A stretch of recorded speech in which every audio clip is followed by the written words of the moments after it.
Good afternoon. This is a great, distinct pleasure to have this public lecture today, particularly having Professor Wahiduddin Mahmud here, our old Wahid Bhai, to be our relationship goes quite a long time. I'm really delighted that you could make time today.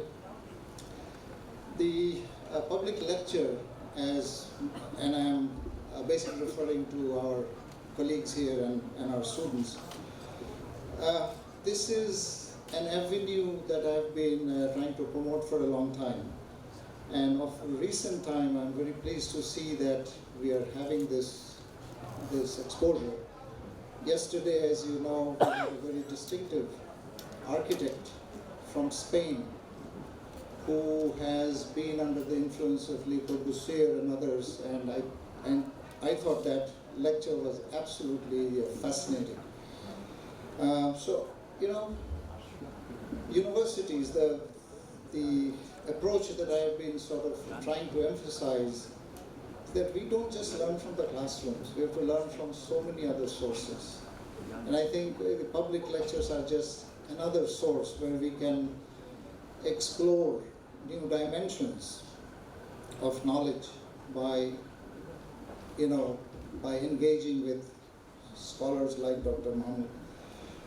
The only thing, and I will express a little bit of disappointment today, is that I note that we are still operating in little cubicles of ours, in the sense that yesterday when our architect was here, the only representation was from the Department of Architecture.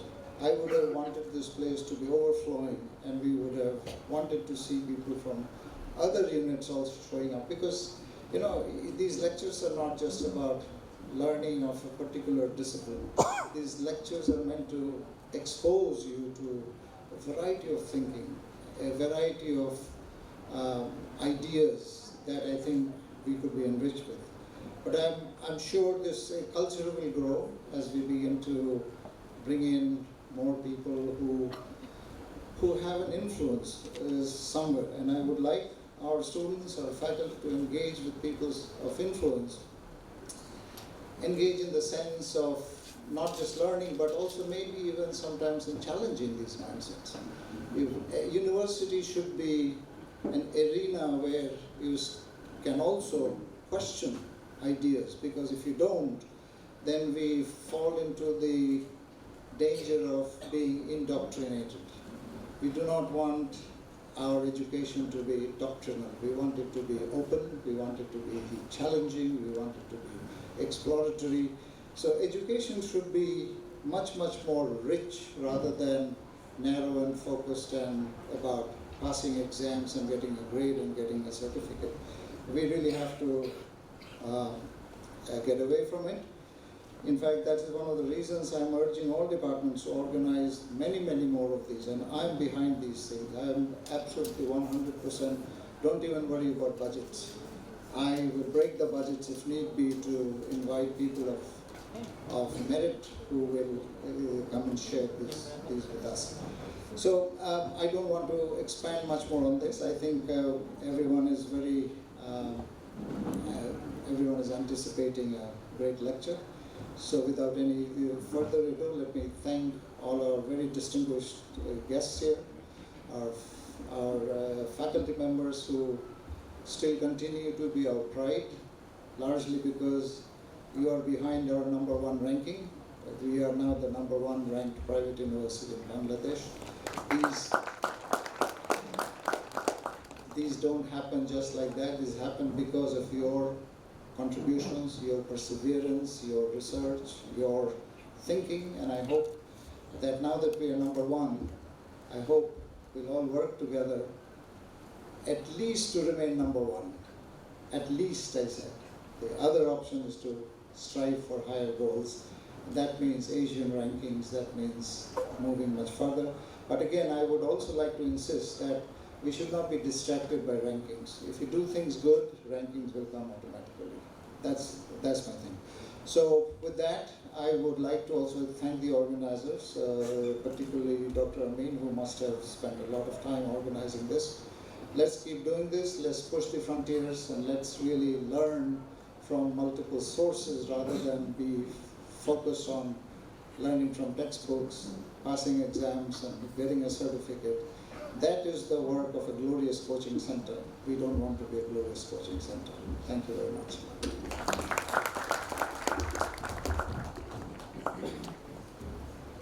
Thank you, sir, for your kind words and inspiration. Professor Wahiduddin Mahmud, although the name needs no introduction, I would like to call ATM Nurul Amin, sir, ESS chairperson, and a close friend and colleague of our honorable speaker, to introduce him to our audience.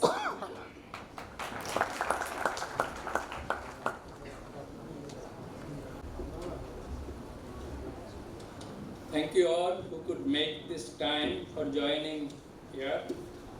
My professor Rehman Sohan once said, when we are trying to organize Conference of Economic Association, that free economy, so no free time. So we live in a free capitalist market system. So making time is very difficult. Yeah, but nevertheless, the intellectuality never dies. There are people, even if it is a small number, it will always be there. As Nilupar indicated, in fact, yes, if not anything else, I guess I counted this morning since 1963 in Dhaka College, so it comes to 54 years of knowing Wahiduddin Mahmud. And he is always, like as you can see, always very quiet person. So knowing him is not so easy, even if you know him. My observation of Wahiduddin Mahmud since 1963, that is said, okay, now let's come out of that. I mentioned that where we are today with economics and particularly public policy. Economics of Bangladesh contributed a lot through political economy to our struggle against economic disparity and for the cause of social justice and equity, which provided the foundation to our national liberation and finally our national independence. Unfortunately, we have not been as successful as we have been somewhat in the political economy arena in terms of contributing to the public policy and governance. So I think already our Vice Chancellor, by the way, I should have told that I picked up, I know a public lecture concept. I know that all professors have to give a professorial entrance. During my academic career at IIT, first time I heard that once I have become a professor, I have to give a professorial address. I remember a World Bank staff from Egypt asked me, Professor, what do you profess? So that alerted me, and I wrote a 68-page answer, what I profess as a professor during that professorial address. But in recent days, the Vice Chancellor, I don't know how other way he could inspire his faculty colleagues. Yes, he's on fire, and yes, that ultimate transition of a brilliant student, scholar, to the academic ranks, becoming a public figure. And public figure not all in the sense in Bangladesh you have public figure through political reputation, then really making the serious contribution to respective discipline. So I was wondering how we can do this job and where you start. And I don't think we could start this with any other than what Wahiduddin Mahmud is. So both subject matter wise, not only remaining in the political economy arena, but going somewhat in depth of economics, but bringing out, and this is all we know, like when you hear Amrita Sen these days, nothing probably even not understandable even to a non-economics student. So when economists become public figure like them, I think they can communicate also with not only economics student, but also in real sense public. Yeah, so I'm expecting that this afternoon that our time-tested economic insights, how these have classically contributed to public policy, and in the absence of that, what can happen? Probably no other country can be a better example than what Bangladesh is today. Yeah, in terms of environmental rot, in terms of imbalances, inequities, in terms of all these social problems. Let's not take any more time. We here with all interest to Wahiduddin Mahmud, and we would like our students and faculty members to be inspired for doing what we all need to do. Thank you. Professor Wahiduddin Mahmud. Moving forward without any delay, I would like to call Professor Wahiduddin Mahmud to come on stage and start his lecture, Why Economics?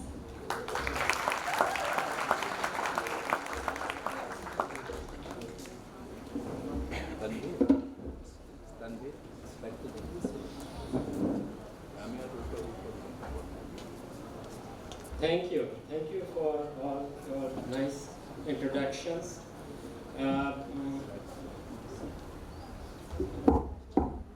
Don't believe everything that Professor Nurul Amin has said about me, because he exaggerates because of our friendship going back to when we were students in Dhaka College. But I'm really happy to be here. Particularly, I'm happy today because I'm at an university which, as a private university, has been ranked first. I didn't know about that until I came here. So congratulations to the faculty, to students, and to Vice Chancellor in particular for that. I'm also very happy because this is the first occasion that I am meeting a combination of senior faculty, young faculty, and students together in one place since I left Dhaka University some years ago. So it is also an opportunity to meet such a cross-section of academic people. As far as the title is concerned, Why Economics was not originally my title. I wanted to say something like why economics is useful and can be, how and why economics can be useful for policy making. And I was thinking my next, I think the young faculty here made this abbreviation of why economics to make it catchy, and I agreed. I agreed so much that I'm proposing to give title to the next book project I'm thinking about, like a title like Understanding Development, Why Economics. Okay, to start with, why economics means why we study economics, and why those who do not study economics as an academic discipline, need to have some minimum understanding of economics to understand the world and your economic life around you. I begin by saying that I remember Lord Maynard Keynes, the most influential economist of the last century. He once said that economics is a difficult and technical subject, but nobody will like to believe it. Why did he say that? That is because economics may be difficult and technical, but the issues of economics affect everybody in our daily life, and any government is every day conducting economic policies which affect everyone. So it is a bit frustrating for common people to see that the arguments around economic policies sometimes are so complicated, so technical that they cannot easily understand what are the arguments for and against. And the blame should go to some extent at least to professional academic economists, because it is their duty to translate academic complex economic ideas into simple language which can be understood by at least educated people who are not initiated in economics as a discipline. Otherwise, what happens is that discussions on economic issues can create unnecessary confusions and can even lead to outright fallacies and misleading ideas. Because if economists, academic economists, do not contribute to public debate on economics, then other people will, who are either journalists or half-baked economists or self-proclaimed economists. So it's better to get real thing rather than getting it second-hand. But as I said, economists, academic economists, particularly top-ranking academic economists, because they are always in the pursuit of the Nobel Prize, why they should spend time to write popular things which do not earn them. So it is only after the economists get a Nobel Prize, then they start writing popular essays because they can afford that time. No wonder that you will see popular economics books written by Stiglitz, written by Krugman, written by Amartya Sen. They didn't do that before they got the Nobel Prize.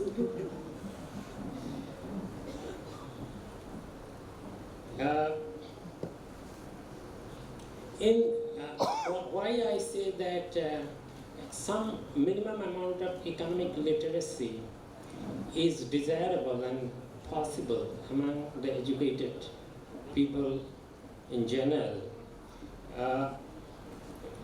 is because it is sometimes much easy to debate about an economic problem even when you abstract from the real life a small problem which is precise and which is logical, which we call economic model. That sometimes, however simple, can be a starting point for a discussion or argument, rather than gathering incoherent ideas by reading a lot of books, is a lot of things which are only tangentially linked to economics. And I can remember the debate last year when there was a proposal for reforming VAT reforms, and looking at the debates, arguments from the business community on the one hand, and the policymakers, particularly of NBR on the other hand, it seemed to me, and I commented, I think, publicly in a newspaper column, that it's the discourse seemed to me like a shadow boxing, because nobody was really going into had not much clue about the actual economic impact of what those reforms could be on prices, on consumers, and on different type of businesses. Now, why even simple economic model can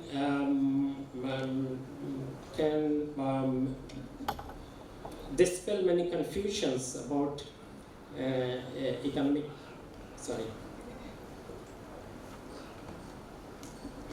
issues. Let me just take the simplest example, which all students of economics are aware. We start in the first year economics class of the simple theory of single market equilibrium of supply curve and demand curve and how price is determined. Now, any student of economics of first year will know the law of demand, which is that if price of apple decreases, then the demand increases. But you ask anyone on the street even, well, if the demand for apple increases, he will say that the price of apple will increase. So do you think that, do you see the contradiction? The two statements are immensely sensible. Even then, in the two statements, the demand and price moves in different ways. Now, that confusion in the first year class, we do away with that confusion by explaining the meaning of that single market equilibrium, which is that when we say that there is a demand curve which says that if price decreases, demand increases, we mean that all other things remain same. Your income, your taste, other people's consumption, everything remaining same. If price decreases, demand increases. But when we say that if there is an increase in demand, there will be an increase in price, exactly those other things we assume constant as income coming from Middle East or other things, which shifts the demand curve itself. So this simple clarification, unless you do in the first year economics, then there may be confusion, even understanding the simplest thing of supply-demand curve and how the single market determines price. That of course then there is a problem in economics inherent there, which is that when you talk of a demand curve, that price, if price decreases, demand will increase. That is a hypothetical curve that we derive through economic arguments of so-called diminishing marginal returns, that if you buy more, your utility of extra apple will decrease and so on. That's why demand curve slopes downward. That is a hypothetical thing because in the real world, you can never measure that. Because when you look at actual demand and price, other things will be changing by that time. So you will not get that demand curve. That is an imaginary hypothetical curve. Of course, we have econometrics and we have statistical methods by which even looking at the actual price and demand, quantity demanded, we can somehow approximately distinguish between a supply curve and a demand curve. But that's a problem that although economics claims itself to be a science, we cannot have, like science, we cannot have laboratory experiments. That's why we can never really, in real life, find a demand curve, which is a hypothetical demand curve, that every other thing's remaining same.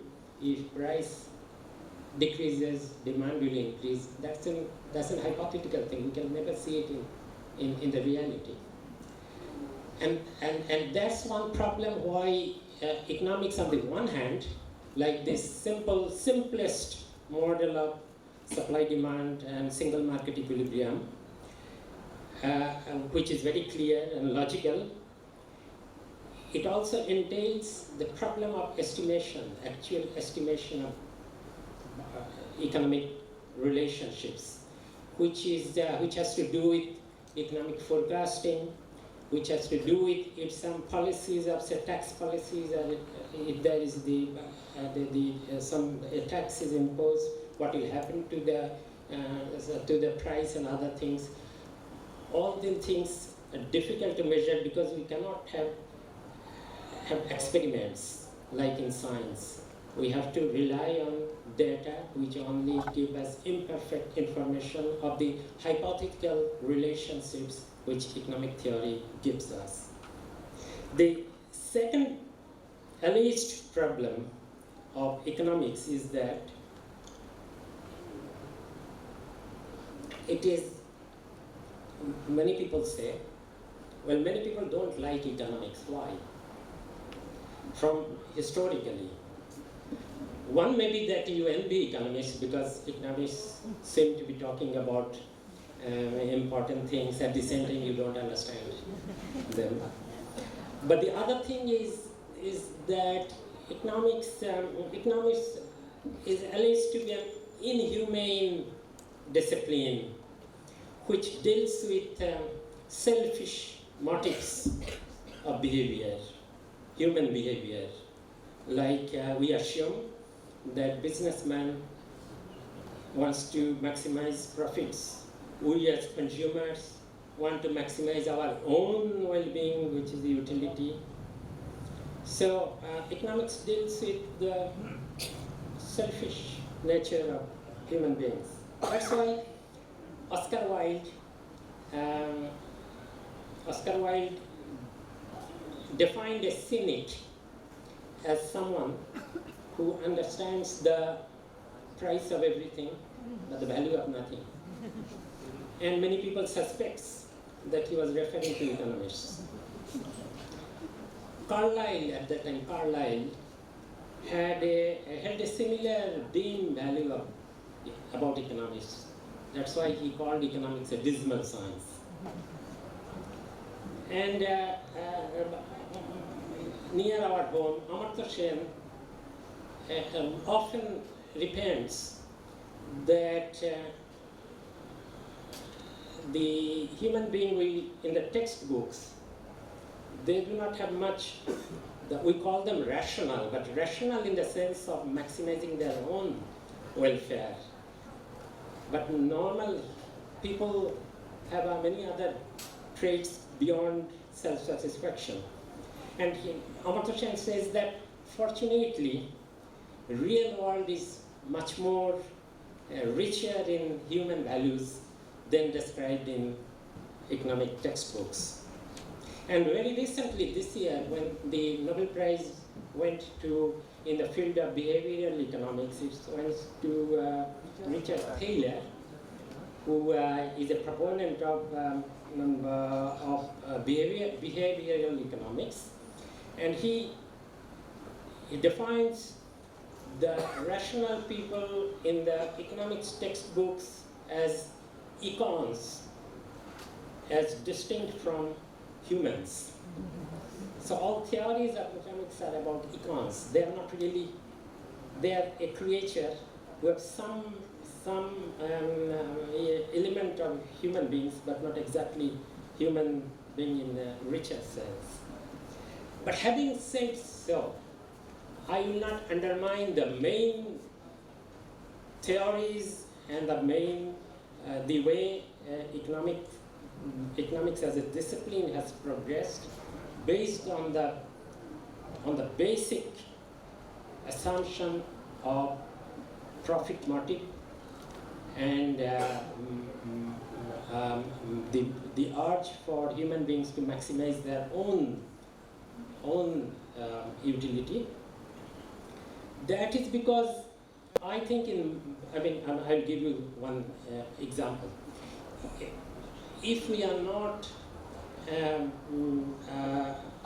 in our economic dealings, if we have all other philanthropic motives rather than maximizing our own benefit, then think about bargaining in a market.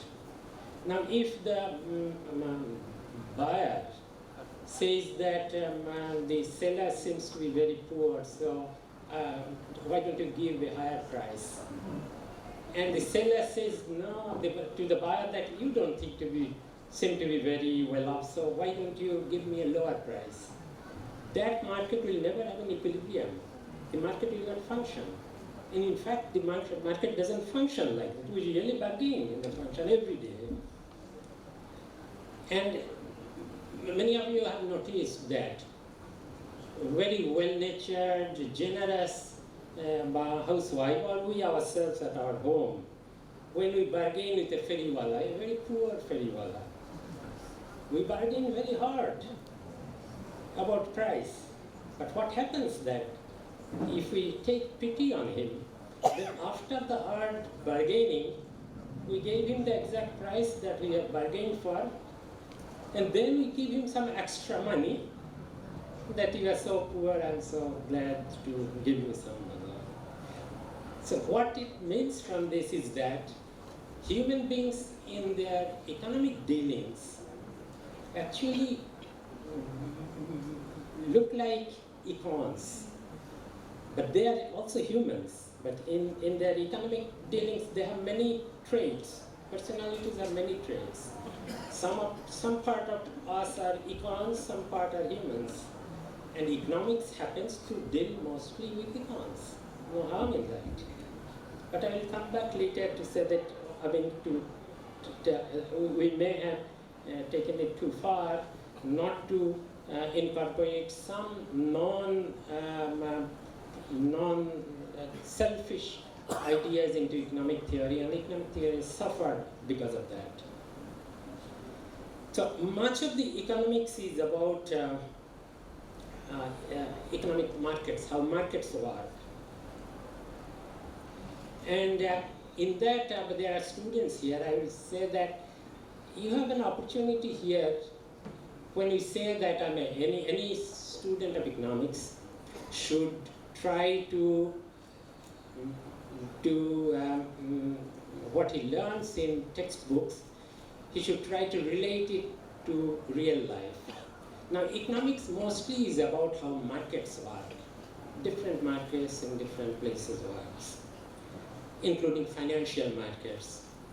Now, I think the students and even researchers, we as researchers in developing world, have some advantage in understanding the institutions of market better than our counterparts in developed industrialized countries. Why? Because in those countries, markets are all standardized. You don't see much variations. It's only in developing countries like ours, you will see that the institutions of market can vary from the rural haats and bazaars to very sophisticated modern malls and shops like Jamuna or Bashundara cities. So we have the whole range of markets so that we can study more about how markets of different races work, and that can give us more insight into how markets developed historically, which is about how economics describes economic history, how economies evolved over time. I give you yet one example why we are at an advantageous stage. You see, many of the economists who got Nobel Prize by doing research on economics got ideas when they were in developing countries. George Akerlof got his PhD, his Nobel Prize in 2001 in a topic called Imperfect Market, a market with imperfect information, which is to say that in a market where the seller knows exactly what he is selling, the quality of his product, but the buyer may not know the exact quality of that. So this is called information asymmetry. In normal mainstream textbook markets, previously we assume that there is perfect knowledge about everything between buyers and sellers of all agents, economic agents. Akalov was in Delhi, in the Delhi School of Economics in the 60s, and he observed that in the milk market in the Delhi Bazaar, it started with a mix of some good quality milk and some adulterated milk which is mixed with water. But as time goes on, the good quality milk disappears, and ultimately the whole market becomes market of adulterated good milk. How does it happen? It happens because, first of all, you start with, say, in that market, 20% of the milk is adulterated, 80% is good.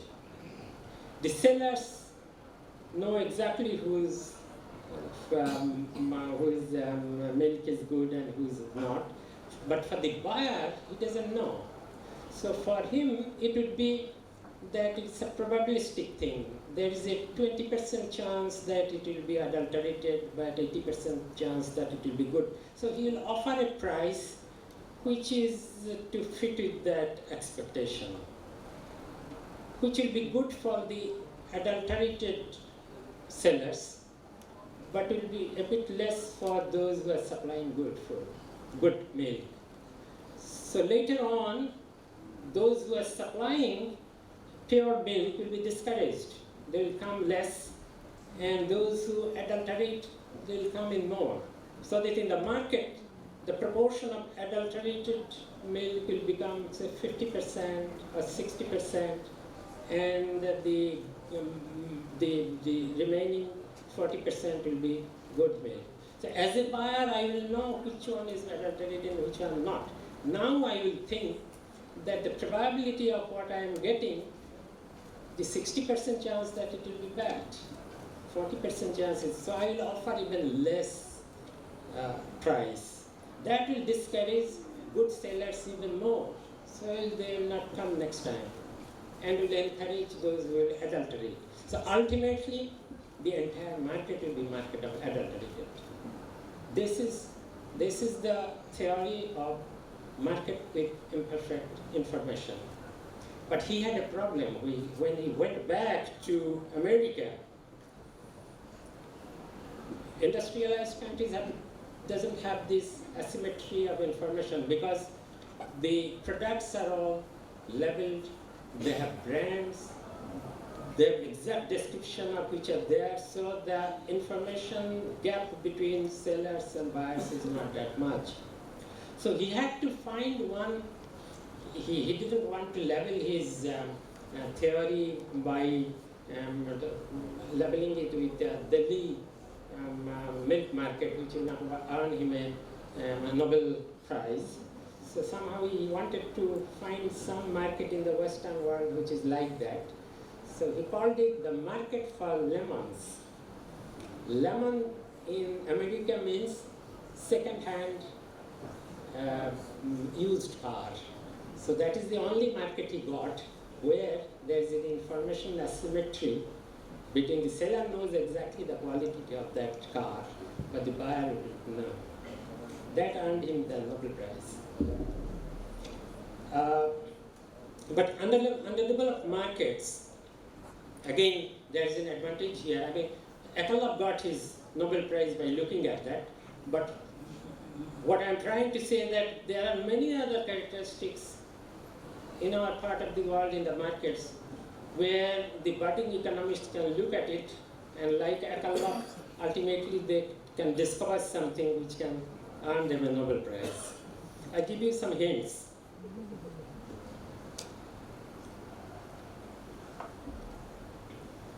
Excuse me. What are the characteristics of the underdeveloped market? not only the markets for commodities, but also some markets for financial markets, the banks giving loans and repayment. The markets ideally have to work by two things, any market. One is enforcement. Any market has contract, particularly financial markets, that I'm lending you, but you will have to repay. That's a contract. Now, contract can be enforced by two things. One is by rule of law, which is contract enforcement by the rule of the land, or by behavioral norms, something to do with ethics. It's my moral duty. It's a social norm that if I take loan, I'll give it back. Now, that works more in developed countries where norms are developed and where contract enforcement are strict. In developing countries, sometimes neither contracts are enforced nor norms are developed. That's why we have large-scale loan default in the commercial banks. But in contrast to that, we have full repayment in microcredit system. One can say that's because of enforcement, but I have done some study recently, I and Professor Osmani, and we found through surveys and other methods that it's a norm, it's a behavioral norm. After initially microcredit MFIs, microfinance institutions may have put some pressure and some coercion, but ultimately over the years, in rural areas, it has become a norm that if you take loan from a microcredit, you have to give it back. In any society, in any market economy, there has to be some ethical basis without which market cannot operate. But of course, the extent of that ethical basis may vary. In our case, as I said, in our modern banking system, that ethics is lacking. That's why there is so much of willful default. But how ethics operate even, I mean, in day-to-day life, I give you one example. You hire a rickshaw and contract a price. You'll go there and contract a price. That's a contract. Now your destination is a lonely place. And if you as a rickshaw rider, hirer, is a very strong built person related to the rickshawala, why don't you say, I won't give you anything, or I'll give you less? Or if the rickshaw puller is quite a strong person, why doesn't he say that, no, the contract was not that, give me more? Normally you don't do that. Why? Because this is a norm already established that in our day-to-day life, if we contract something for a rickshaw puller, we will give the fare, and there is no quarrel about that. So we don't notice these things. That every economy, behind that, there is a code of conduct which is already there, which is not necessarily always enforced by law. There is a book written by Avinash Dixit of Princeton University, I remember, which is called Development Without Law. So if you have very strong norms of behavior, even without legal enforcement, the economy can go quite that far. In fact, Bangladesh's development surprise, why Bangladesh has done so good in some areas with such bad governance and weak enforcement of contract. Maybe because we have had some norms of behavior which has carried us that far. But only that far. Maybe beyond that we will need more enforcement or stronger norms. Related to norms, norms are not created, social norms based on ethics are not created overnight. And there is another economic theory, economic theory which has applicability all over the other disciplines, even in medical science, even in biology, evolutionary biology, even in business, is game theory. Game theory, you remember the Beautiful Mind, the film of which is the equilibrium, Nash equilibrium. John Nash was the main architect of theory of game. The theory of game, you also know the prisoner's dilemma in game theory. I won't go into that. The main idea is that if there are, say, even just two persons, they have independent strategies which will give them some gain, but their strategy will also affect others. And the other person will have a strategy which will give him some outcome, but that will affect the other person. In economic world, what we do affects other persons, also affect us. What a producer, when someone produces something, it gives him some profit, but by producing, he pollutes the environment, which increases the production costs of other producers. So there are strategies involved, and if without any norm established, individuals may have a strategy of what we call outwitting others. You will take a strategy which will benefit you most, but it will be harmful to the other. But then the other persons, if the other person also takes that strategy, then everybody will lose. So in game theory, if everybody tries to outwit another, then ultimately everybody will lose. That's the prisoner's dilemma. And if you learn to cooperate, then your benefit will not be that great when you outwit the other, but everybody will gain. That's called non-zero-sum game. In zero-sum game, that doesn't happen. Zero-sum games means your benefit is another's loss, exactly another's loss. Our politics is like zero-sum game. It looks like zero-sum game. If you gain, the other person lose. There is nothing by cooperation that everybody can gain. That's the problem with our politics.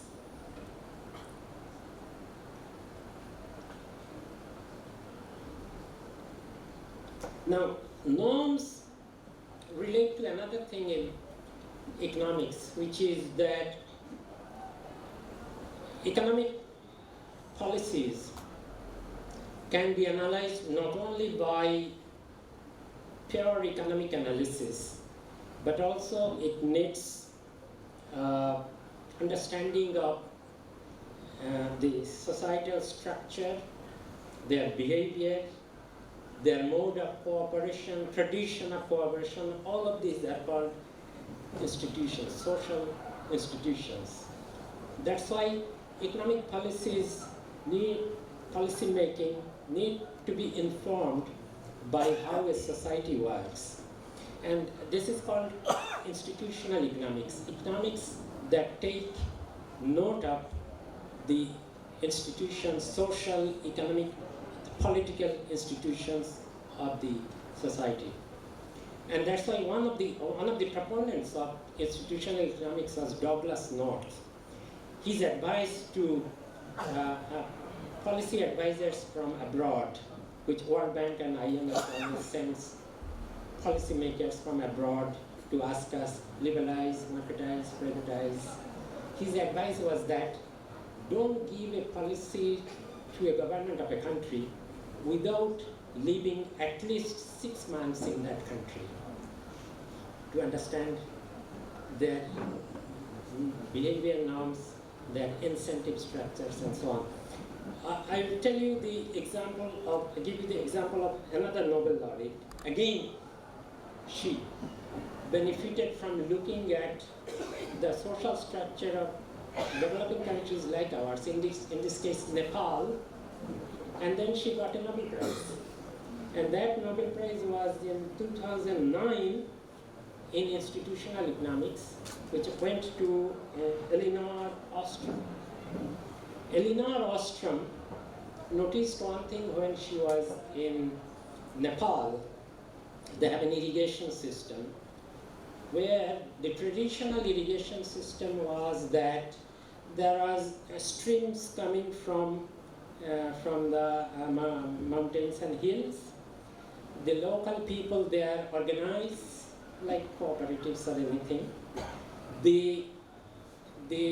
In an agriculture area, at the stream head you have to build a dam, which they build by local labor with mud and other things.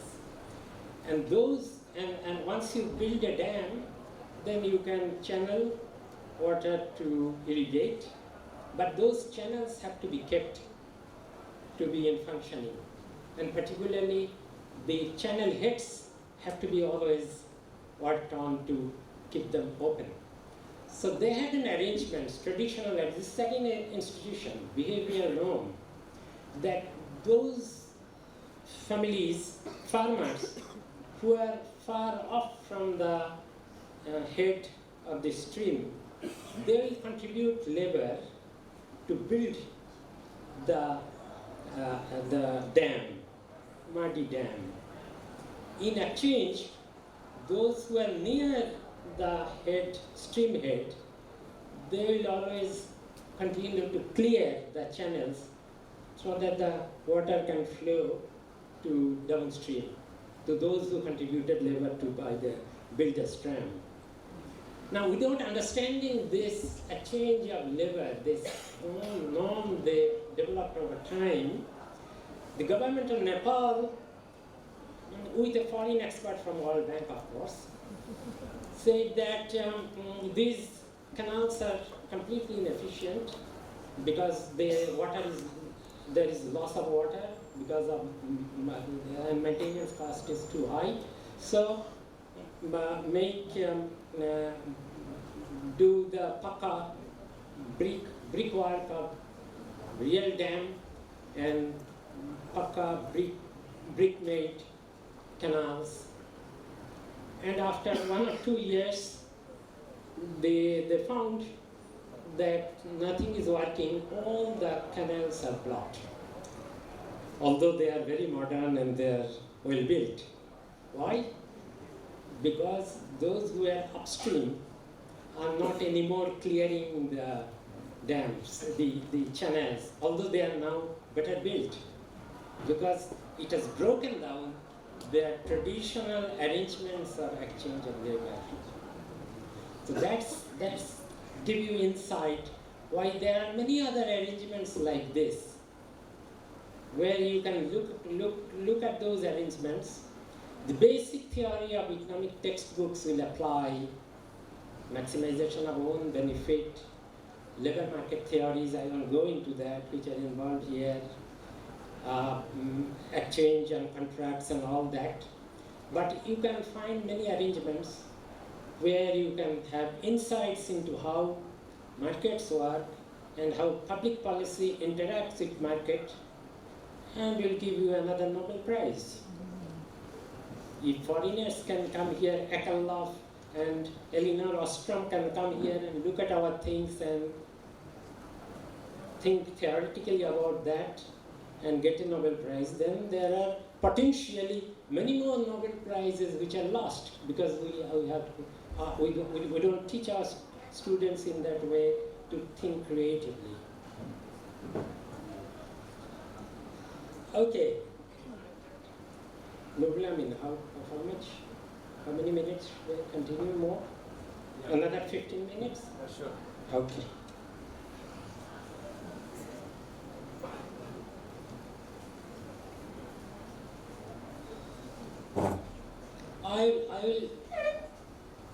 I was thinking about, I'm not giving a very coherent public lecture or whatever it is. I'm picking up things to give, because there are young people here who can think about these things. Another contribution of economics, one contribution economics is, I mean, I'm thinking of a few friends of ours were thinking, all are economists, and we all studied together abroad in the 70s in universities abroad. And we are thinking, what has economics contributed? What would have happened if economists were not there? So we are thinking of what are the basic contributions of economics. One was, I started with market economics, the supply demand, that simple theory. Of course, we have many other more complicated market theories of interdependent markets and so on, which are understanding of which are essential to have many public policies like taxation, subsidies, protection of industries and so on, and incentives for production and other things. Another main area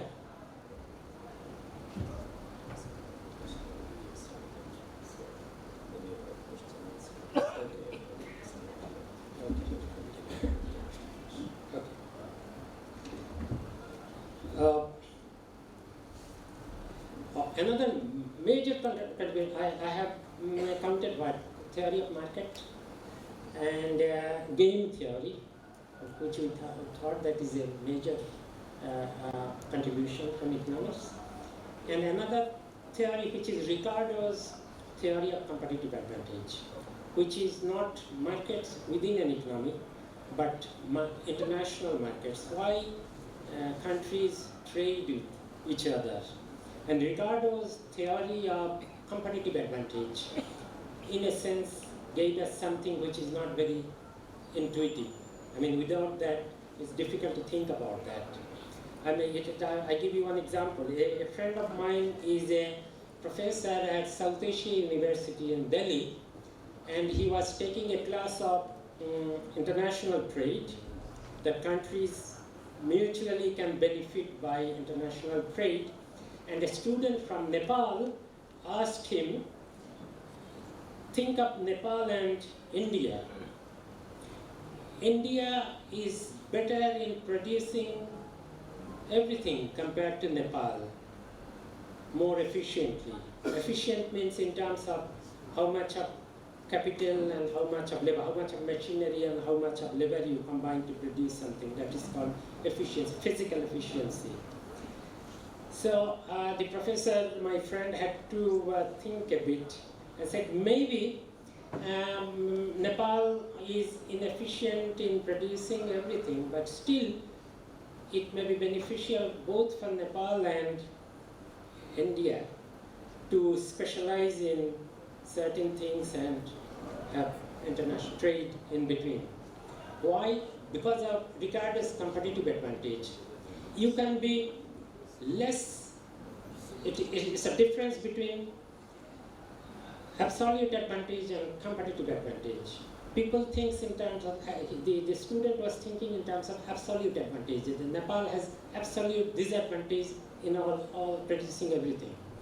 But even then Nepal may have competitive advantage, which means Nepal may be inefficient in producing both, but Nepal may be relatively less efficient in one thing than the other, so that it may be beneficial for Nepal to specialize one and send it to India rather than producing everything themselves. Well, that it's not that, this idea is not difficult, this competitive advantage related to, in comparison to absolute advantage. I give you one example, which is that an economics professor has a private secretary, employs a private secretary. Now, the professor is obviously good at doing research, but he may be also better in typing his research work, so that he has absolute advantage in both typing and doing research. Still, he will employ a typist, because the typist has a competitive advantage in typing, and the professor will not wastage all his time, all his resources in doing both. So that's his competitive advantage in compared to. But there are also other theories why, important theories why trade takes place. We export ready-made garments to, say, America, and America sends us capital machinery like air conditioner. It's not necessarily because we have physical competitive advantage. It may be that producing ready-made garments and producing air conditioners are exactly same technology in both countries. Even then, we have competitive advantage, not because of relative competitive advantage in terms of Ricardo, but because of what we call factor endowment.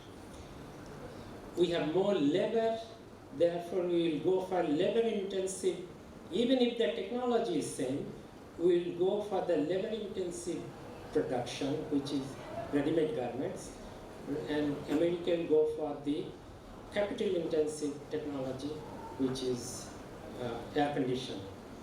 That happens because it wouldn't happen, and Ricardo's theory would have been the only theory explaining international trade.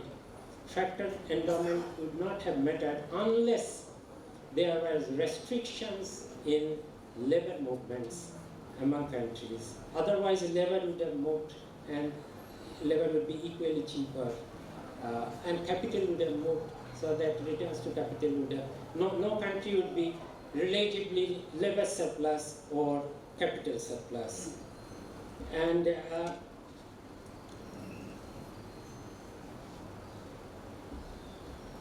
this is something which has to do with fairness. I haven't talked much about fairness of international economic order. An economist once, Don Bush, a leading trade economist, once commented that if a Martian means someone from outside our system, would have come to visit Earth, and there is an earthly guide, an economist was guiding him what is happening in our economic arrangement. The strangest thing to him would appear to be, he would have asked, why is a labor doing exactly the same thing, gets 10% more in America than in Bangladesh? So his earthly guide could have said that, well, you don't understand it. You should go back to where you have come from. But the other answer, of course, would be the fairness of the entire global system, how we do deals, while WTO and all other things.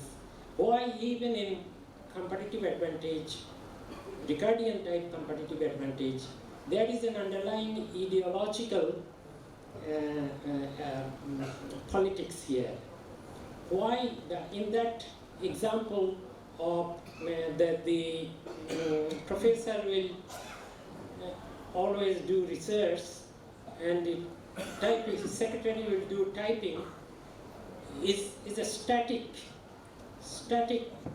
equilibrium where it makes sense, because the secretary will not learn how to do research, and it is, but in global arrangement, why should an underdeveloped country always be doomed to do those sorts of things where there is low technology and more labor intensive, low productivity things, so that we have to export RMG and which is a low wage, low productivity industries. So all these injustices are there. Have I covered quite a few things where we can then discuss? I will end by, well, I can't resist temptation from just making 2-3 remarks about, I said that profit motive is good, and therefore economics makes sense that we deal with selfish behavior of people. But even then, the entire economics, the discipline of economics, has some inherent ideological problems, ethical problems. It's very moral philosophy has some basic problems. It's not that we deal with the profit motive of people, the selfishness of people.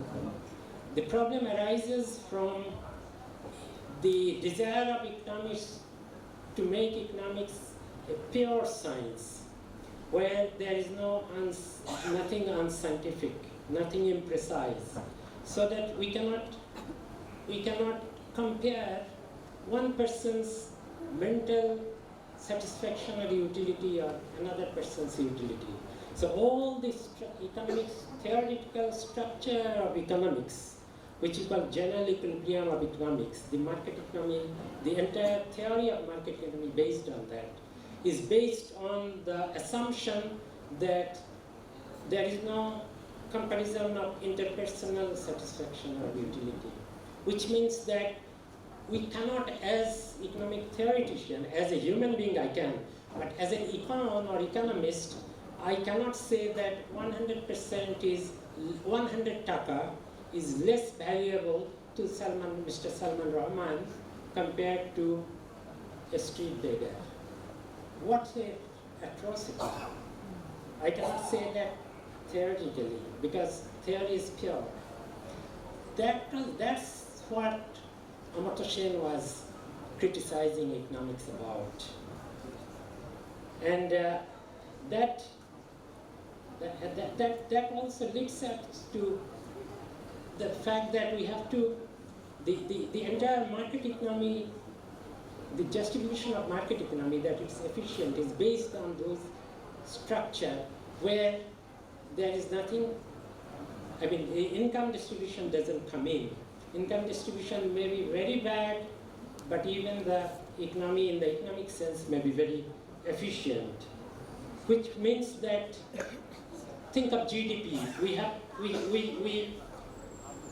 We measure everything by market price.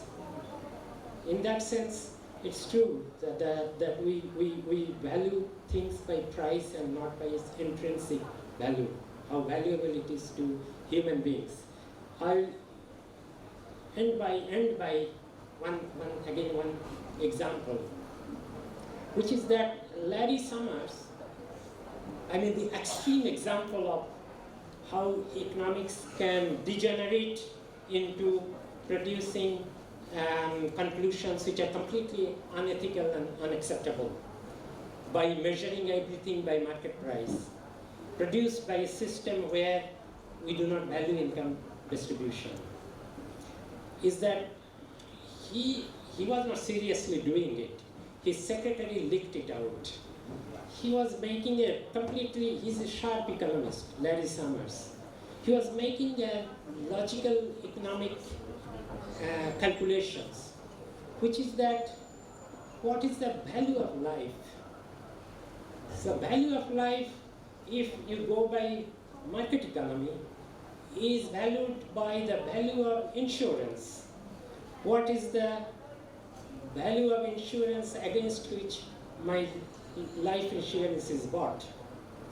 So the life insurance value is much less in poorer countries than in rich countries, which means that life is less valued here than in rich countries. So why not shift all the toxic dump from poor to rich countries to poor countries, which of course will increase the death rate because of contamination, but it will be better for both sides if the rich country compensates for those loss of life in the poor countries because of that shift in those toxic materials, by compensating by giving them compensating funds.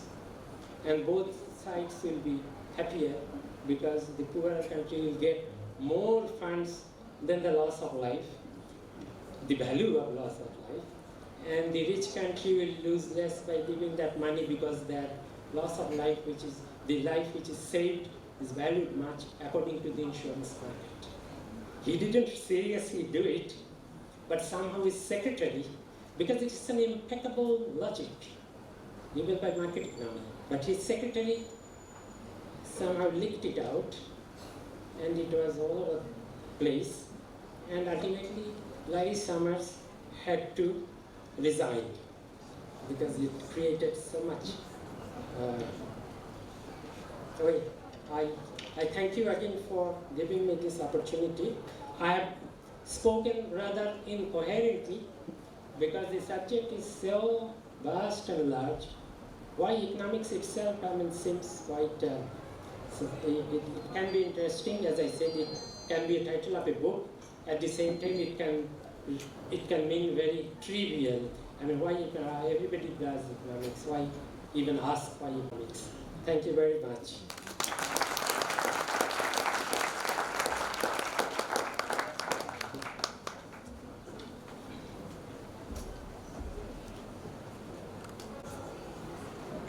Thank you so much to the honorable speaker, Professor Wahiduddin Mahmud, for his public lecture. And I think it was really useful to all of us, particularly to the students. Good afternoon.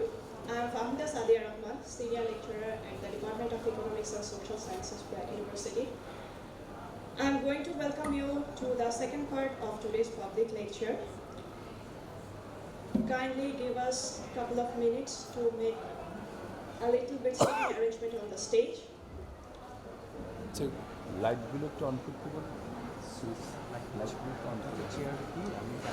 By the way, meanwhile, for your kind consideration, we have a small arrangement of refreshments at the back of this auditorium.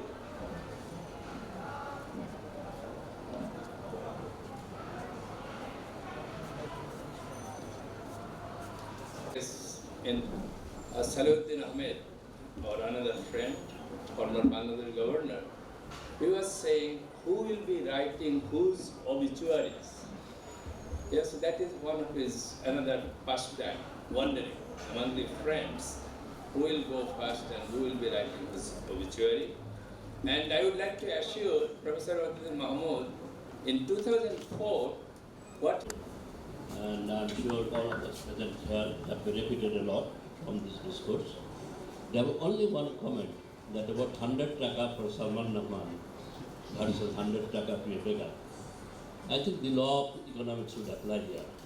If you apply the principle of the law of diminishing marginal utility of money or income, then obviously 100 taka would be a lot less useful to Salman Rahman compared to Caretaker.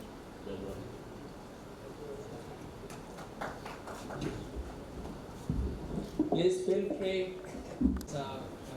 It has some characteristics which is not found in normal human beings. But what if, we imagine a thing that right now government actually does some makes a law that all the bad occupation or bad profession of a country is prohibited. From now on, everyone has to choose a profession which has to be moral,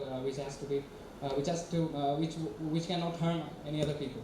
So, if in that sense, that can it be possible that we can make a law or some kind of that no one will be permitted to take up a profession which will hurt someone else, or all the illegal professions will be. All the professions which actually are not do good to society. Yes, sir. Professions which do good to society. And like killing or selling anything which hurts anyone. So, would it be possible that economics, or in a legal sense, so I don't know how to put the question. how to put it, We have a concept called misemployment. Do you mean that instead of the misemployment, the employment should be more the decent one, those kind, or ethical one, moral one?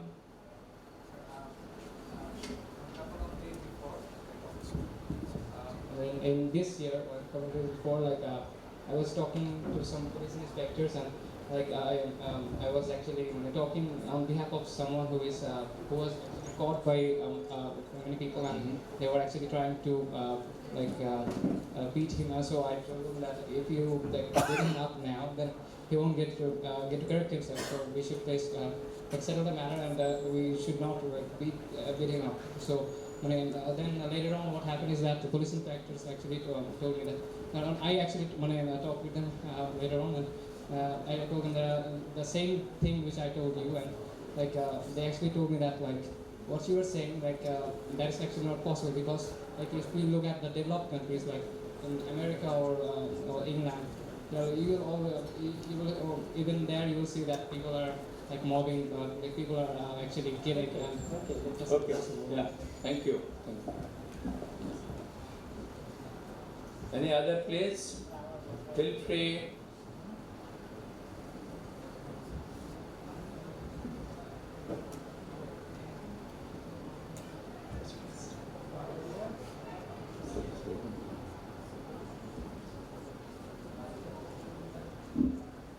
Thank you. জি আসসালামু আলাইকুম sir একটু আপনার পরিচিতিটা দিয়ে নিন, আমরা জানি যদিও আমি সবাই। মোহাম্মদ ইউনুস স্যার বিআইডিএস এর একজন গবেষক। আপনি আসতে পারছেন, দ্যাটস গুড। আপনাদের বড় প্রোগ্রাম চলছে না? এটা স্যার আমি জানি না এটা কি রকম হবে, যে গ্রেশামস ল যেটা আছে আর যেটা ইনফরমেশন অ্যাসিমেট্রির কথা বলছেন, then if that persist, how do we grow the world, the countries? Market for lemon যদি থাকতো, সবাই ওই পানি দেওয়া দুধই বিক্রি হতো, তাইলে তো আর এক সময় সেটা শেষ হয়ে যেত। এক সময় everybody realizes that this is adulterated. I will no longer buy milk, therefore there will be no market for milk, it will not exist. Second hand car ও সবাই শেষ হয়ে যেত, তাইলে তো এটা থাকতো না, তাইলে ডেভেলপমেন্ট গ্রোথ এটা হতো না।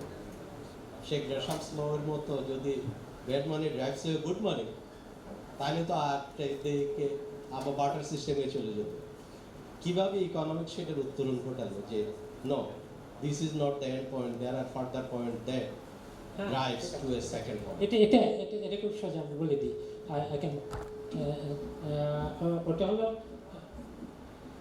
একাল্লফের অ্যাকচুয়াল ডেসক্রিপশনের মধ্যে মার্কেট ফর লেবারের পেপারটা 1950 পেপার 70 পেপার, ওটাতে না, এমনিতে ডেসক্রিপশনের মধ্যে আছে। দিল্লি মার্কেটে আলটিমেটলি গভর্নমেন্ট এটা বুঝতে পেরে ল্যাক্টোমেটার inspector, they employed inspector with lactometer who can instantly measure. So as soon as lactometers were applied, the market gradually improved. So in economics, obviously we have models which do not actually, can create extreme examples, but in actuality there are countervailing forces always which take care of that. In Bangladesh also we see, look at the কাঁচা বাজার markets.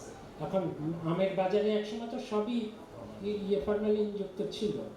The point which is important is that in underdeveloped countries this is a real problem.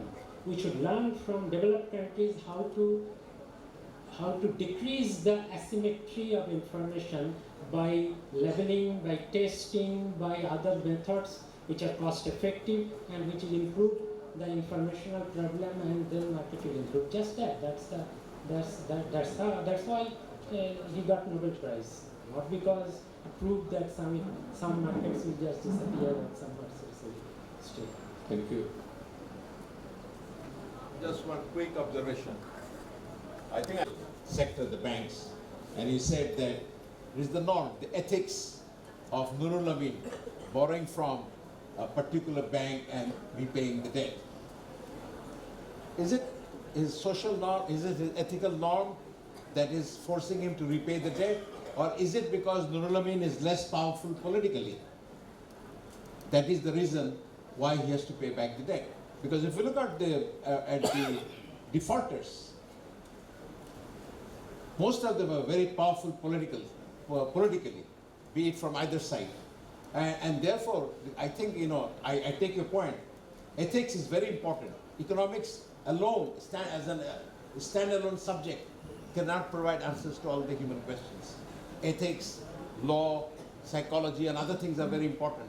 But in this case, is ethics the main factor or the political culture? Because politics is very dominant. Politics is very important in economic decision making as well. Thank you very much.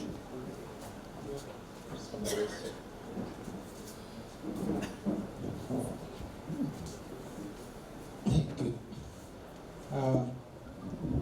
Wide ভাইকে আমি একটা খুব সহজ simple একটা প্রশ্ন যেটা আমাকে অনেক বদার করে সেটা জিজ্ঞেস করব।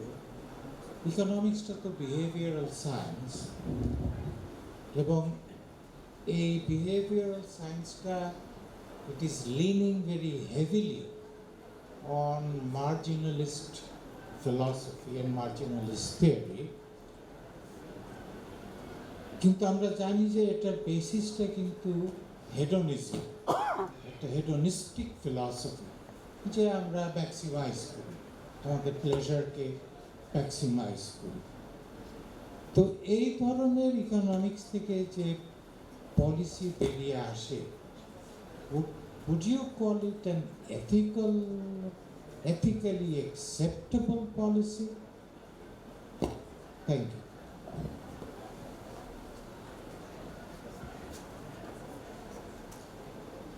Related to Barkat is absolutely right. I mean, obviously,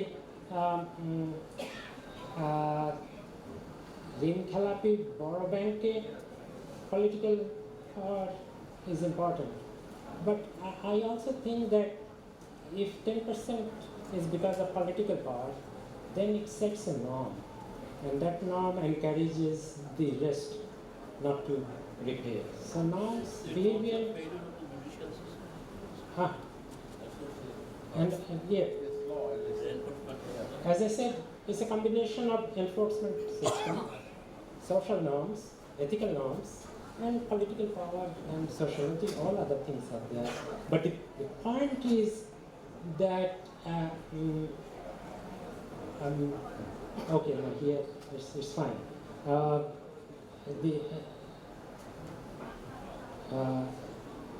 About hedonistic ethical, yes, as I said, the economic theory, in order to have its economics as a discipline, which used to be built around the general equilibrium theory, or neoclassical general equilibrium theory, has had this problem that it never bothered about any moral philosophy at all.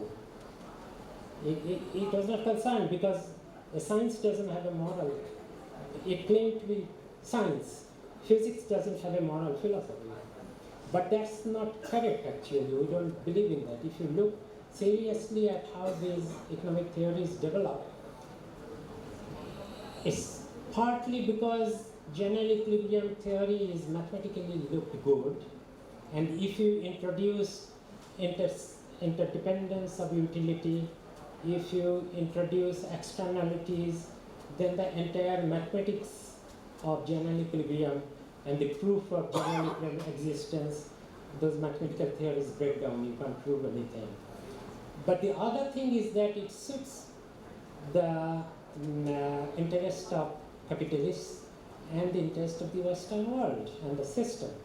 So that think about what is the income distribution that comes out of the general equilibrium theory.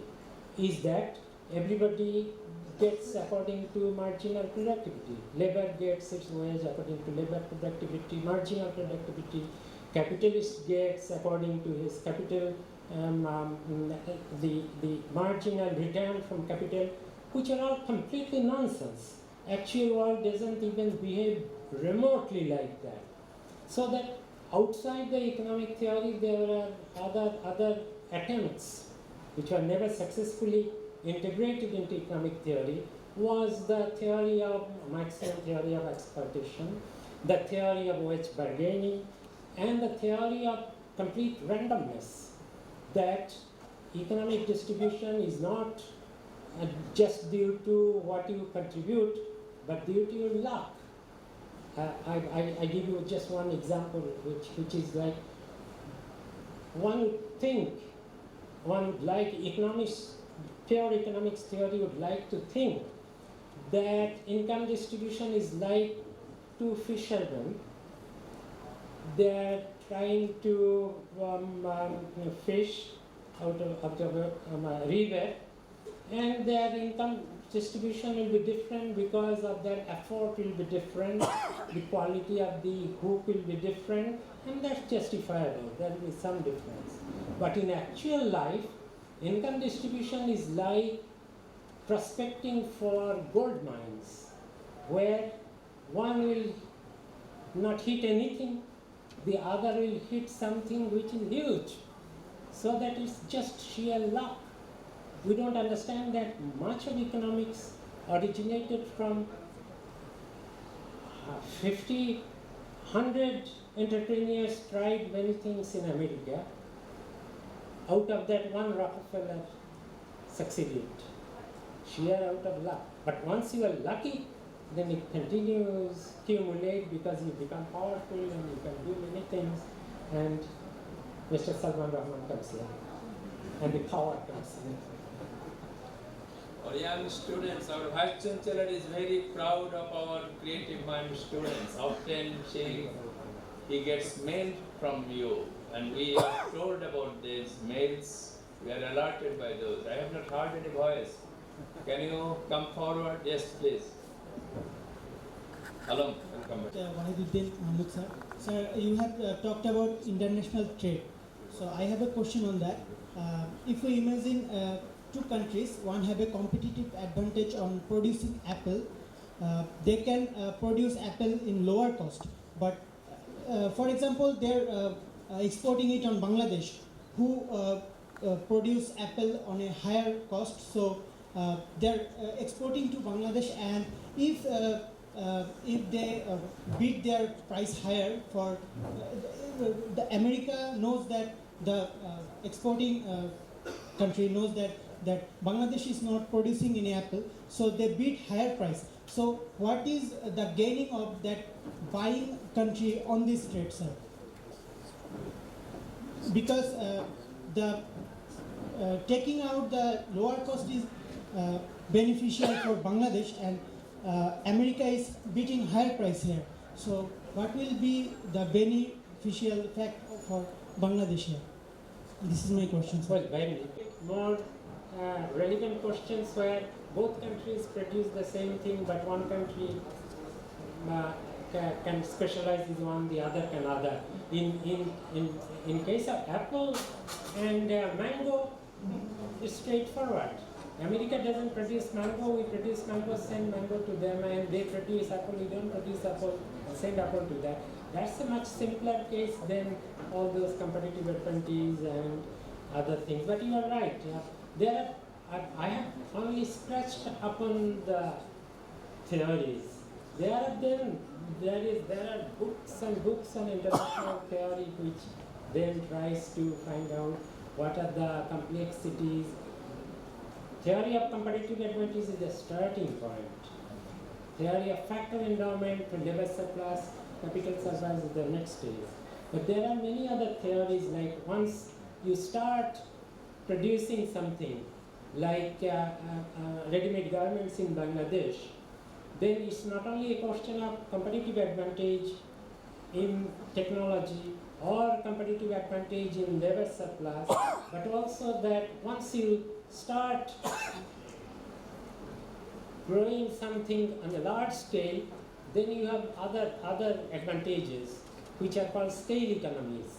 If you start producing something in a large scale, then you create competitive advantage because there are many, they support each other and there are many scale advantage.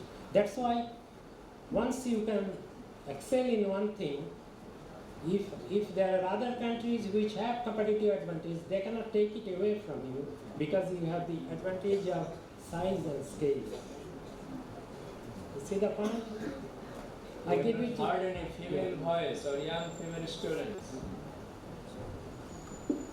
Can you volunteer? Hello. Economics students are there. I can assist them. Because the producers try to maximize their profit and the consumers try to maximize utility. However, economics is based on human behavior itself. How exactly do you think there is any other alternate way that market would operate if there is no human behavior? If we don't take human behavior into consideration, how exactly would you think market would operate at all? Yeah, good question. I can't answer that. As I said, I can only say that humans have different personal, identities. They can be at the same time icons, like very selfish, at the same time very social welfare-ish, try to be very generous to others, and at the same time can be generous and anything. The problem was that in economics, we assume that as economic agents, the consumers always maximize their own utility, not others, and producers maximize their own profit.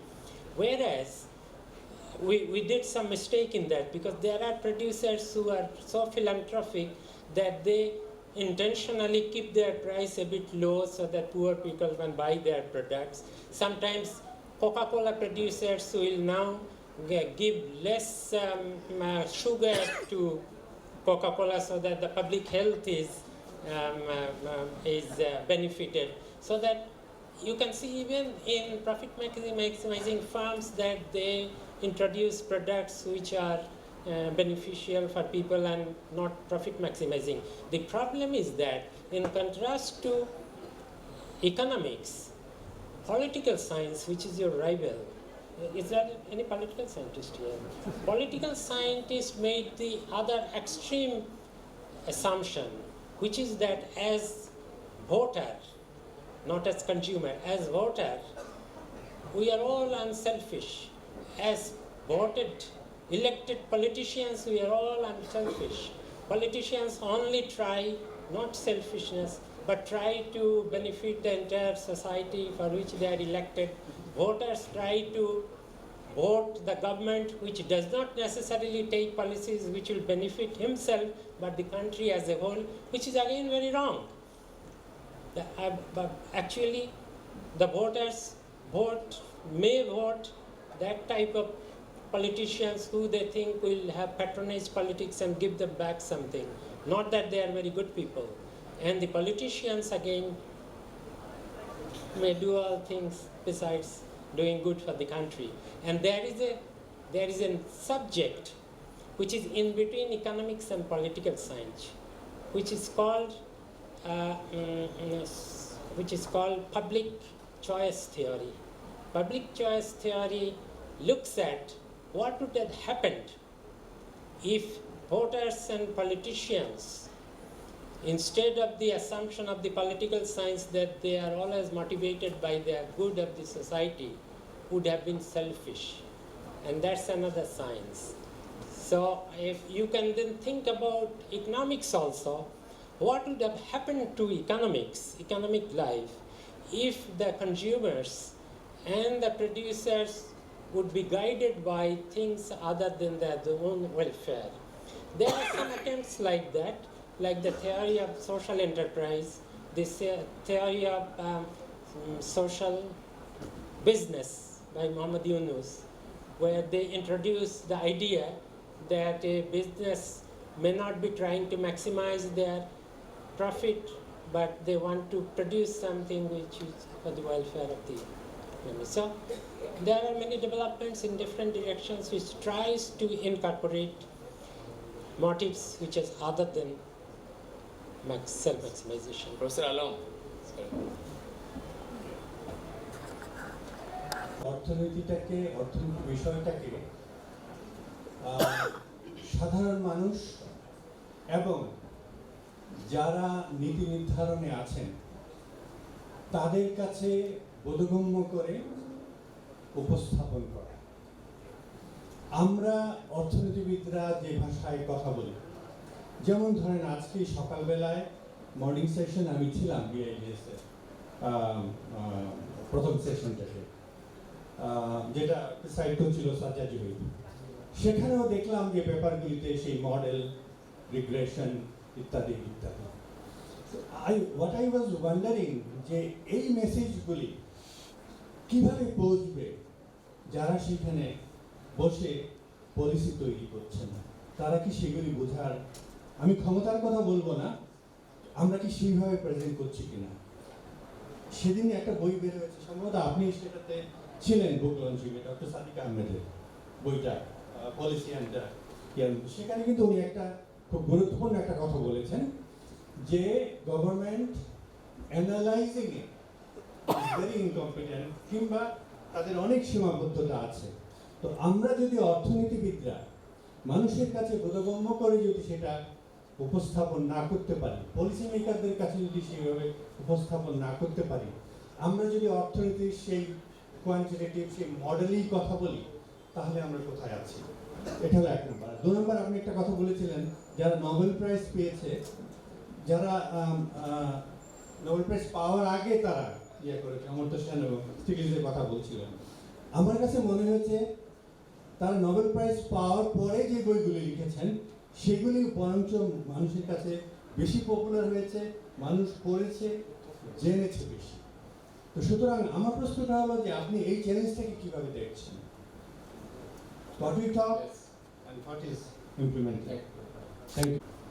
সমস্যাটা হয়েছিল ইকোনমিক্সকে Nobel prize দেওয়াটাই ইকোনমিক্সের জন্য সবচেয়ে সর্বনাশ হয়েছে।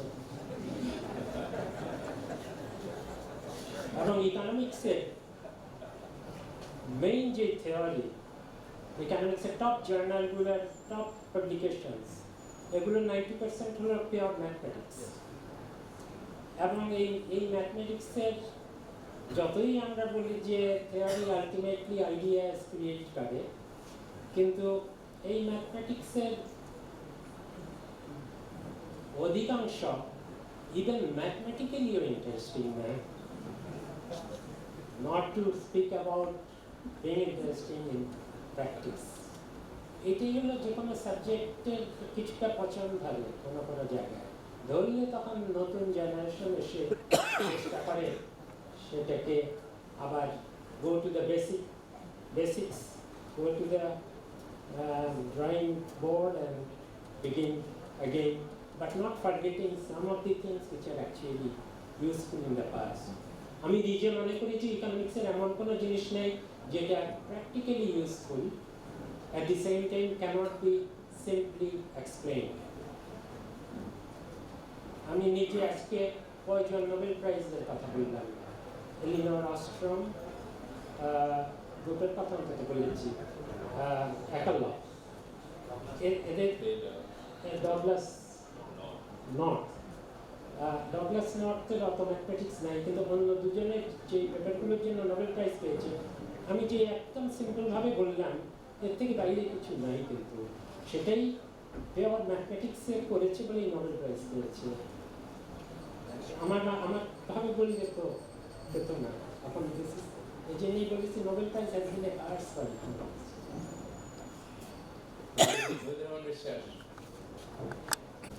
আমি একটু refer করতে চাই একটা পার্টিকুলার বুকসেরই বলি, see drop is Finally, I see more hands. Thank আমি you কিন্তু for giving me. রাইটারের নাম এবং Well, বুকের we নাম have to wrap up soon also. Our head of the universities are waiting patiently here. Thank you. Please go ahead.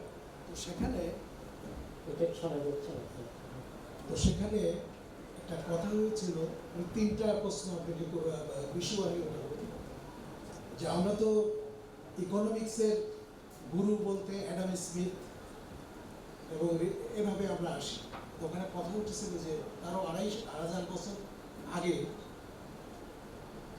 আমাদের সেই ইবনে খালদুন, টিউনিশিয়ার ইবনে খালদুন এবং ভারতবর্ষের চাণক্য, এরা হচ্ছে ইকোনমিক্সের প্রথম থিওরি ইভলভ করে। কিন্তু ওয়েস্ট সেন্ট্রিক যে আছে, তারা প্রাচ্যে আমাদের দেশের কোনো অবদানকে নিতে চায় না। সেই জন্য সবসময় আমরা কিন্তু যখন ইকোনমিক্স ঢাকা বিশ্ববিদ্যালয়ে পড়ি মধ্য 60-এর দশকে, যখন আপনি জুনিয়র, কিন্তু আমরা ওই সময় পড়াশোনা করেছি, সেই সময় আমরা কখনোই এই চাণক্য বা কখনোই ইবনে খালদুনের নাম শুনি নাই। আমরা ওই রিকার্ডো, অ্যাডাম স্মিথ এইসব করে শুরু করেছি। এই জিনিসটার দুর্বলতা সম্বন্ধেও যেটা বললাম, এমাত্র আলম বললেন, এই ধরনের এই জিনিসগুলো কিন্তু এখন যারা প্রফেশনাল ইকোনমিস্ট আছেন তারা এই জিনিসটাকে আস্তে আস্তে আস্তে কথার মধ্যে, লেখার মধ্যে আনা উচিত, নাম্বার 1। নাম্বার 2, আপনি বলেছেন যে পলিটিক্স বা পলিটিক্যাল সায়েন্স ইকোনমিক্সের শত্রু। আমার মনে আছে ডক্টর মাহমুদ আমাদের ক্লাসে তখন পড়াইছেন, politics is a concentrated form of economics. এখন ইকোনমিক্সই কনসেন্ট্রেটেড ফর্ম অফ পলিটিক্স হয়ে গেছে। এই জিনিসটা সম্বন্ধে আপনার কাছে আমি শুনতে চাচ্ছি।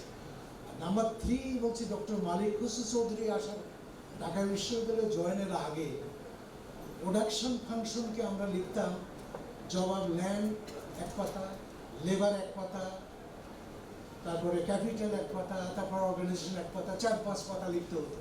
উনি আসার পরে একটা অ্যাড করলেন, production is a function of land, labour, capital, operation. One equation replace those 4-5 phases of answers. এই যে আপনাদের যেভাবে আপনার স্ট্যাটিস্টিক্স এবং ইকোনমিক্স আসার ফলে ইকোনমিক্সে একটা নতুন গতিধারা সৃষ্টি হয়েছে, এই বিষয়টাও আপনি একটু বলবেন। কিন্তু ওই সেমিনারে একটা কথা বলেছিল যে the addition of statistics and economics এসে শুধুমাত্র নোবেল প্রাইজ নেওয়ার জন্য, এ থেকে মরালিটিটা ইকোনমিক্স থেকে চলে যাচ্ছে। এই 3টা জিনিস শেষ। যতবার শুনেছি politics, economics, political economy, public choice, এই জিনিসগুলো বুঝতে হলে আমি নিজে যেটা বুঝতে পেরেছি সেটা হচ্ছে, আপনি যদি বাংলাদেশের প্রথম constitution, which was approved by the elected parliament on November 4, 1972, ওখানে যদি আপনি দেখেন sections 8 to 19, মাঝখানে বাদ যাবে, ওই সেকশনগুলোতে যে কথাগুলো বলা আছে, covers things like basic human needs, human development, freedom of choice, all these things which are of necessity for all government. আমি রিকোয়েস্ট করবো যে যারা ইন্টারেস্টেড এই সেকশন, এই ওই আপনারা করবেন, পরে subsequent government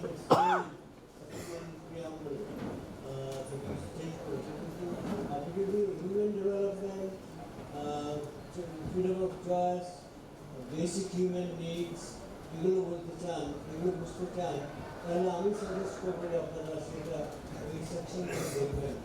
first chapter of the constitution of November 4, 1970। Thank you. Mahmud, আমরা দুজনেই একই সঙ্গে লেখাপড়া করেছি ঢাকা ইউনিভার্সিটিতে।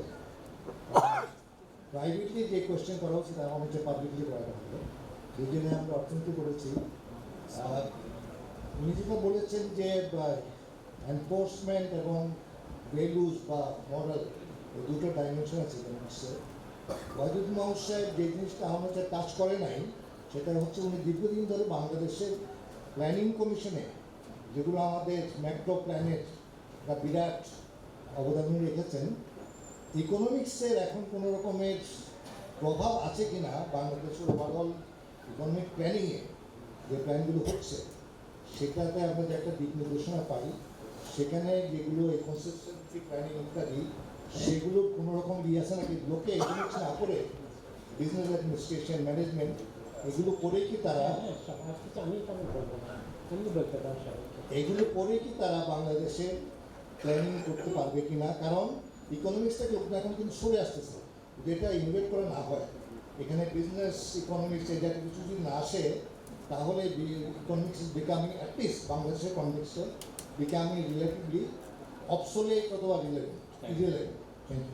Tanvir Professor Wahiduddin Mahmud has to hear from you. So I would like to ask one question, a very specific question. That is, do you really believe, or what's your take on the cryptocurrency like Bitcoin? And do you really believe that Bangladesh government should legalize, or they should allow us to exchange with Bitcoin? Thank you. Thank you. I saw some hands here. Yeah, please. Sir আমার একটা প্রশ্ন হচ্ছে যে ইকোনমিকে কি priceless করা সম্ভব কিনা। আমি শুনেছি আমেরিকাতে চেষ্টা হচ্ছে যে ধরেন এখানে রেস্টুরেন্ট আছে, যে কেউ খেলো এর এক্স্যাক্ট কোনো প্রাইস নাই, যে যার ক্ষমতা অনুযায়ী প্রাইস দেবে, সেখানে তো এথিক্সের প্রশ্নটা বড় হয়ে আসবে। এটা করা সম্ভব কিনা। আর স্যার আরেকটা প্রশ্ন হচ্ছে, এটা ঠিক আমার প্রশ্ন না, সমাজ থেকে উঠছে যে ইকোনমিক্সটা কি ইকোনমি ধ্বংস করছেন। যেমন এখন চিকিৎসকরা স্বাস্থ্য ধ্বংস করছেন, সাংবাদিকরা মিডিয়া ধ্বংস করছেন, পলিটিশিয়ানরা গণতন্ত্র ধ্বংস করছেন।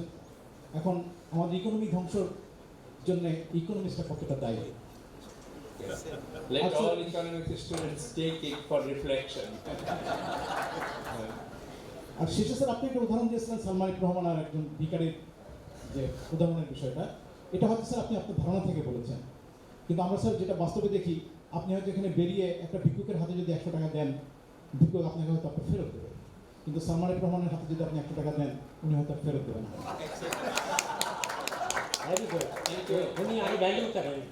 এখন স্যার আমরা একটা মানুষকে কতটা ধনী ভাববো যার সোসাইটিতে কোনো কন্ট্রিবিউশন নাই, রাষ্ট্রকে যিনি কোনো কিছু ফেরত দেন না, তাহলে আমাদের এই ধারণা থেকে তারা ধনী হয়ে আছে, আসলে কার টাকায় ধনী হয়ে আছে। Thank you. Thank you. Anyone else? Last word from Asymmetries, and touching a little bit on the big data and the information that we have at our disposal now. And also, this is probably not a good question. I was thinking about these organized digital cyber crimes that happen. A lot of them are not good, but some of them have some shock effect, like the WikiLeaks that we have, the Panama Papers and things like that. They sort of bring, they increase accountability or transparency. And if there is any thoughts that you might have, any relevance for economics at all, in terms of theory or application, or what we should be doing or thinking. Professor Wahiduddin Mahmud will come back to India individually. Okay, and support and cooperation being so long here. Thank you. Yeah.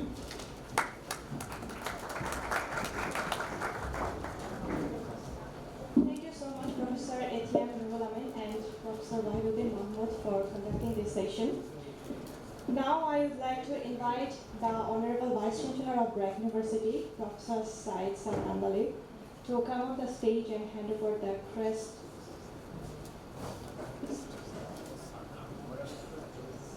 Yes, sir. You may also come. Without power, I was the author of chairman of 2 consecutive bank reform committees. All the recommendations of what should be there is there in a written form in the reports of the committees, which are available to all policymakers, and there is no technicalities in that.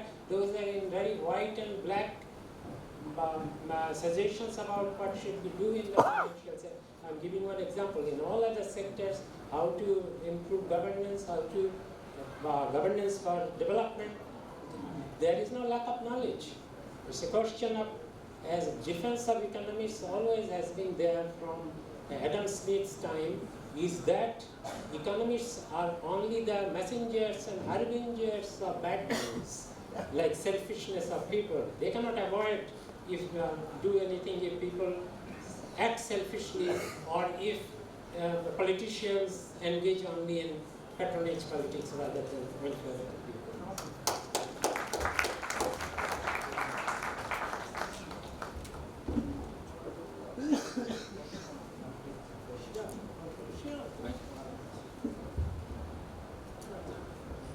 আমি এই মন্তব্যটা না করে পারছি না। একটা হচ্ছে যে নোবেল প্রাইজগুলো সব দেখা যাচ্ছে যে পাশ্চাত্যেই পাচ্ছেন, আমরা পাচ্ছি না কেউ।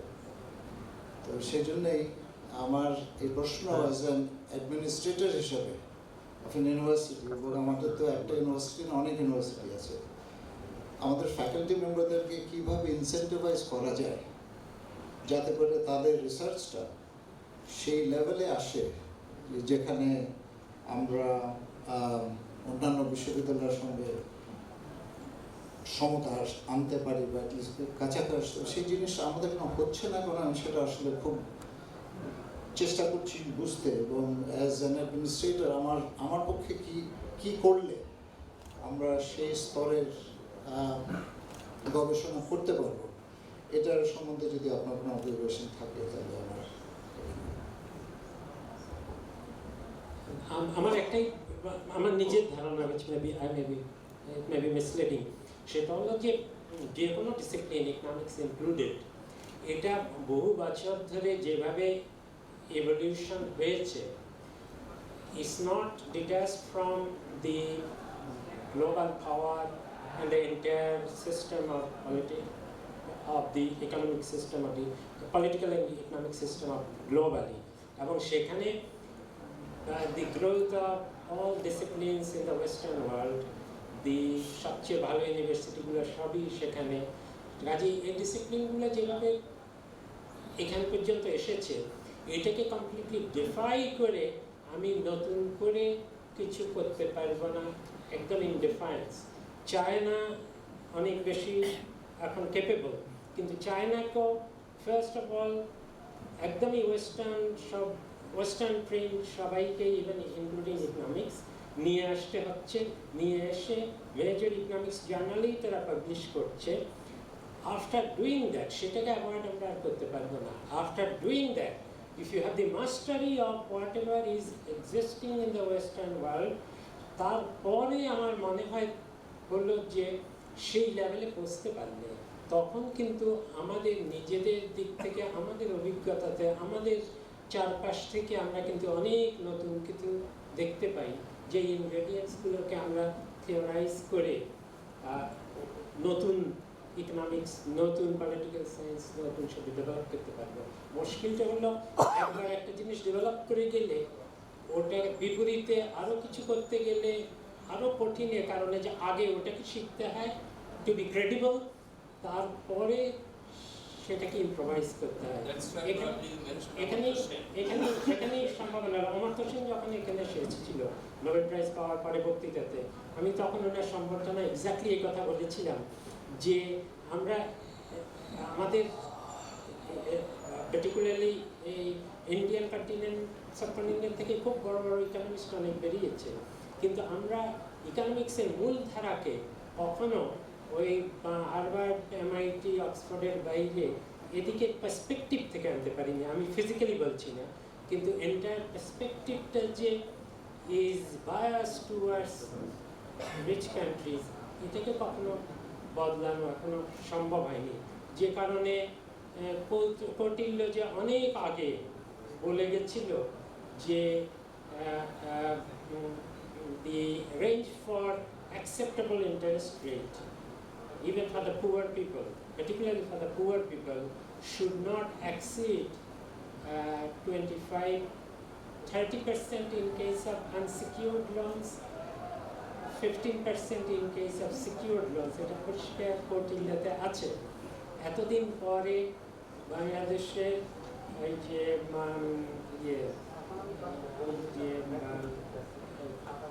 মাইক্রো ক্রেডিট অর্গানাইজেশন আছে না, যেটা ইয়ে করছে কন্ট্রোল,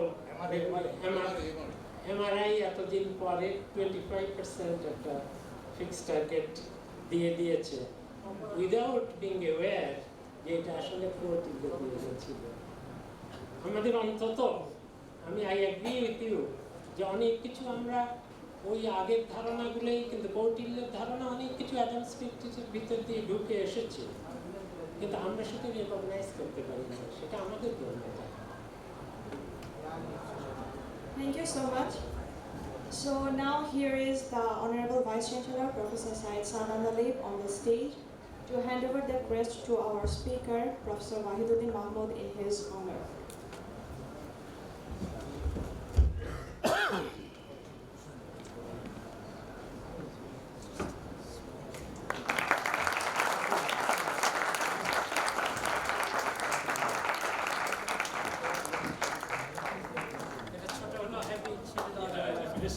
ছাড়তে সাহস পাচ্ছি না।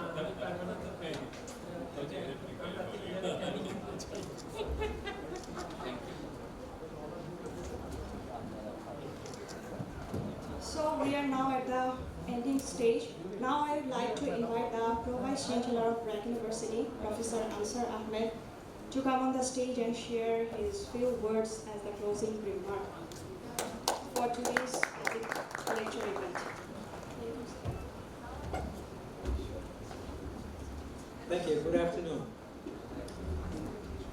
Thank you, Dr. Wahiduddin Mahmud, for a most interesting and stimulating session. We are all richer for today's session. One of the most repeated statements that I heard on campus when I was teaching are students who used to say, "I hate math."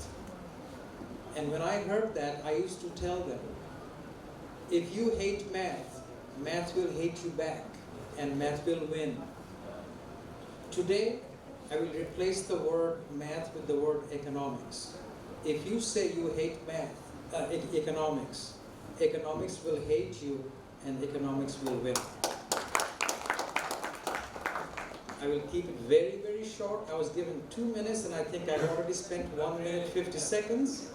So in the next 10 seconds, thank you all for being here. Thank you, Dr. Mahmud, for a very stimulating session. Enjoyed it a lot. Thank you. Thank you.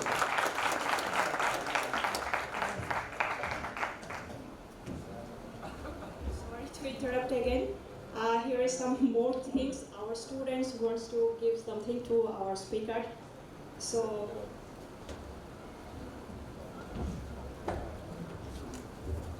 they are our students from the BRAC University Economics Club.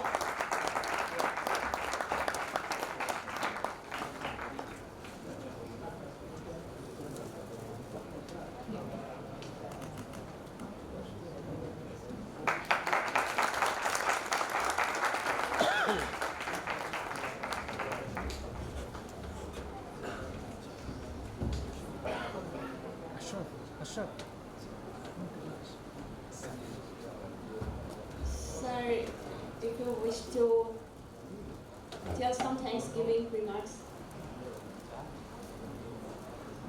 Or sir, please, anyone.